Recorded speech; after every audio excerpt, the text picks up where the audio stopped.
I chose Storyjumper for my Web 2.0 project. Storyjumper offers free, fun, safe, and simple creative tools to help students create and share their own stories.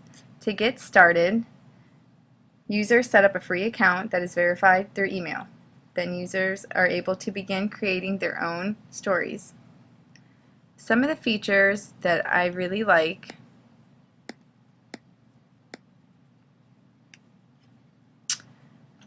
are the templates that are available for students. This works as a nice story starter. Gives the students a few pages with pre-made illustrations that helps students plan a story, come up with the characters and the setting and a plot, and then they can kind of take it over and make it theirs from that point on. It's real easy for students to go in and click and drag the different props and scenes, text box. There's different options for text. Some are very simple, some are a little bit more elaborate, all very easy to add to your page.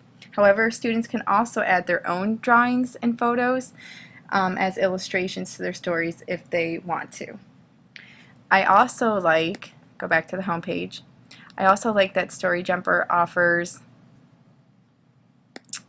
a workbook. Scroll down here to teachers, click on teachers.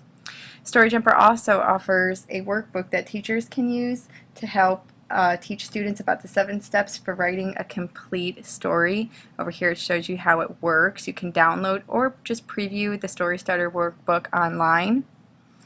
And it just goes over the 7 steps to developing a complete story. And over here, if you click on it, it goes into detail about all the different parts. How to build your book online, how to set up a classroom.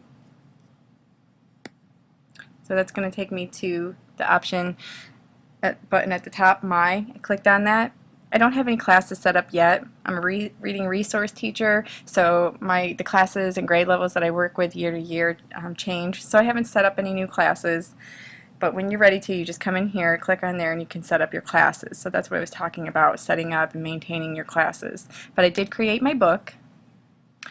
The first book only book that I have created is called Max and the Lost Bone. Everything that you see on here was just a simple click and drag into the story. So I could log on, bring the students on. This would be the dedication page, title page. The students can use this button down here with the arrows to go through the book, or if they want to, they can go to the top corner, click and drag, and that also churns the pages. I'm just going to use this for time. This is my story that I created.